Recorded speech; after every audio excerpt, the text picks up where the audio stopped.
प्रिय छात्रों, आज हम हिंदी साहित्य के प्रथम प्रश्न पत्र BA पार्ट 3 में संकलित कवि रघुवीर सहाय के बारे में बात कर रहे हैं। रघुवीर सहाय की आपके पाठ्यक्रम में अधिनायक रामदास कविताएं संकलित की गई हैं, जो कि प्रजातंत्र पर गहरा व्यंग्य करने वाली कविताएं हैं। रघुवीर सहाय नई कविता की अग्रिम पंक्ति के कवि हैं, लेखक हैं। विचारधारा से वे समाजवादी हैं। उनकी कविताओं में जीवन की उन्मुक्तता और मानवीय संवेदना के साथ जिजीविषा भी अभिव्यक्त हुई है।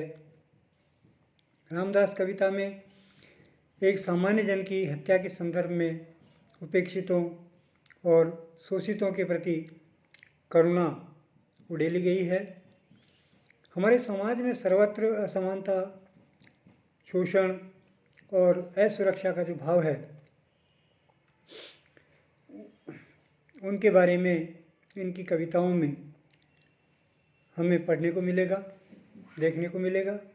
राजनेता भ्रष्ट है और वे अपनी स्वार्थपरता को लेकर ही चिंतित रहते हैं।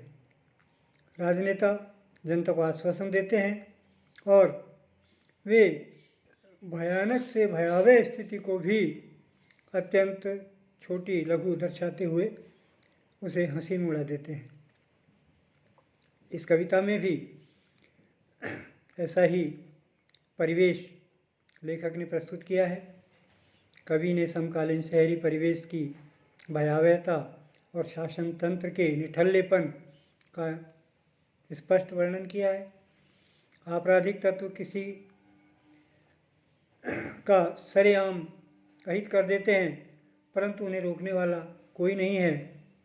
यह पहले से ज्ञात था कि आज रामदास की हत्या होगी, फिर भी शासन तंत्र में बैठे निकम्मे लोग उसकी सुरक्षा का कोई समुचित प्रबंध नहीं करते हैं। कविता में लेखक ने कहा है, निकल गली से तब हत्यारा, आया उसने नाम पुकारा, हाथ तोल कर चाकू मारा, छूटा लहू का फंवारा, कहा नहीं था उसने आखिर उसकी हत्या होगी। आश्चर्य की बात है कि रामदास की हत्या किसी निर्जन या सुनसान स्थान पर नहीं हुई थी। वह शहर की चौड़ी सड़क पर दिन के उजाले में भीड़ भरे स्थान पर हुई है। कैसी विडंबना है। किसी ने हत्यारे को न टोका न रोका, न सहायता के लिए शोर मचाया और न ही हत्यारे को पकड़ने का प्रयास किया। आखिर नागरिक इतने संवेदन शून्य क्यों हो गए हैं? उन्हें किस बात का डर है, भय है, जो किसी अपराधी का सामना करने के बजाय चुपचाप खड़े होकर उस अपराध को देखते रहते हैं। हत्यारा भीड़ को ठेल कर लौट गया और रामदास सड़क पर मरा पड़ा रहा।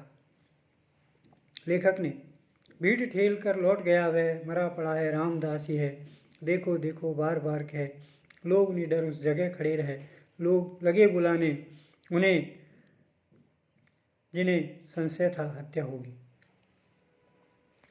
तो साधारण सी बात है कि आमजन कहीं भी सुरक्षित नहीं है।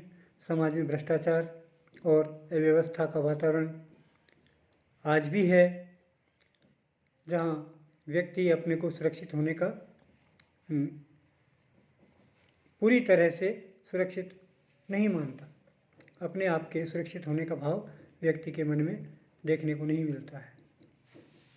यही कविता में रघुवीर सहाय का महत्वपूर्ण स्थान है, नाम है, जिन्होंने हमारे शासन व्यवस्था पर, हमारे शासन तंत्र पर, प्रजातंत्र पर, राजनीति पर खूब लिखा है।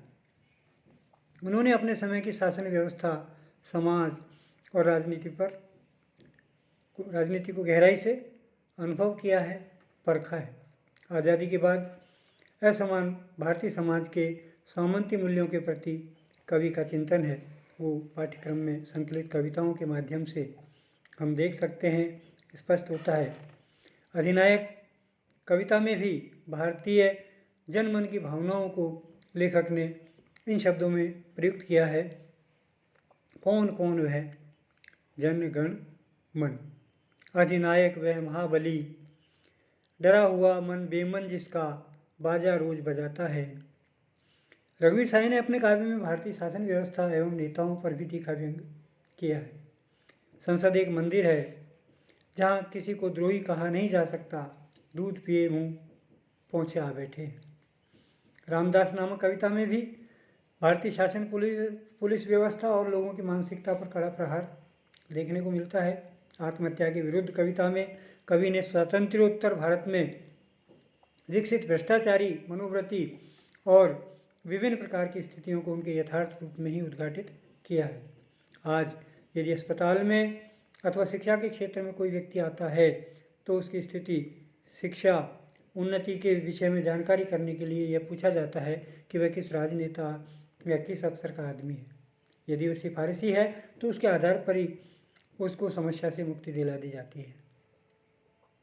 कवि यहाँ स्पष्ट कर देना चाहता है कि भ्रष्ट मनोवृत्ति वाले लोगों पर अंकुश लगाना बहुत ही जरूरी है, अनिवार्य है। दर्द खैराती अस्पताल के डॉक्टर ने कहा, वह मेरा काम नहीं मुसद्दी का है, वही भेजता है मुझे लिखकर इसे अच्छा करो।